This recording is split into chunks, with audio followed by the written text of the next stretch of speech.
హోలీ పండుగ వెనుక రకరకాల కథలు ఉన్నప్పటికీ పండుగ రోజు ఒకరి మీద ఒకరు రంగులు చల్లుకోవడం అనేది కామన్. అయితే దేశంలో కొన్ని ప్రాంతాల్లో మాత్రం హోలీని వింత ఆచారాలతో జరుపుకుంటారు.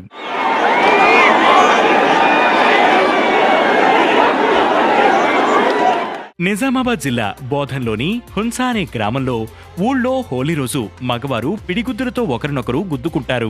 కొంతమందికి దెబ్బలు గట్టిగా తగులుతాయి. ఈ కార్యక్రమానికి పోలీసులు బందోబస్తు కూడా ఏర్పాటు చేస్తారు. అయితే గతంలో ఓసారి ఈ ఆట ఆడలేదు.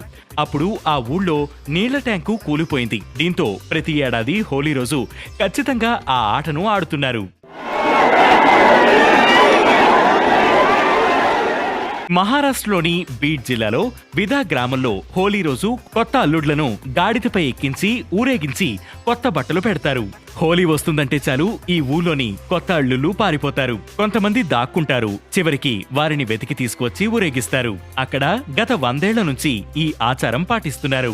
ఉత్తరప్రదేశ్లోని బర్సానా అనే ఊరిలో హోలీ చాలా అద్భుతంగా చేస్తారు. ఇక్కడ రాధారాణి ఆలయంలో జరిగే హోలీ వేడుకలను చూసేందుకు దేశ విదేశాల నుంచి భక్తులు వస్తారు. అయితే ఈ వేడుకల్లో భాగంగా స్త్రీలు పురుషులను వెంటపడి కర్రలతో కొడతారు. పురుషులు ఆ దెబ్బలు తినేందుకు వాళ్ళని పాటలతో మాటలతో రెచ్చగొడుతూ ఉంటారు. దీనిని లాత్మార్ హోలీ అని అంటారు.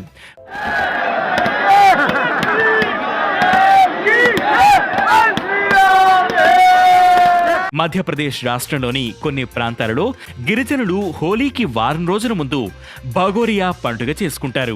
ఈ పండుగల్లో పెళ్లికాని యువతీ యువకులు రంగులు చల్లుకుంటూ డాన్స్ చేస్తారు. ఈ క్రమంలో యువకుడికి ఎవరైనా యువతి నచ్చితే ఆ యువతి దగ్గరికి వెళ్లి పానిస్తాడు. ఆ యువకుడిచ్చిన పాన్ను ఆ యువతి తింటే తాను పెళ్లికి అంగీకరించినట్టే. తర్వాత ఈ ఇద్దరు పెళ్లి చేసుకుంటారు.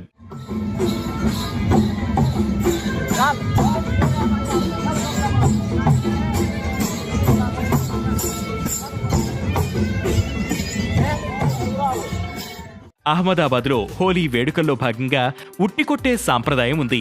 కుండలో మజ్జిగ పోసి దానిని ఒక తాడు సాయంతో వేలాడదీస్తారు. యువకులు ఆ కుండను పగలగొట్టడానికి ప్రయత్నిస్తుంటే అమ్మాయిలు వారిని ఆపేందుకు రంగు నీళ్లు చల్లుతుంటారు.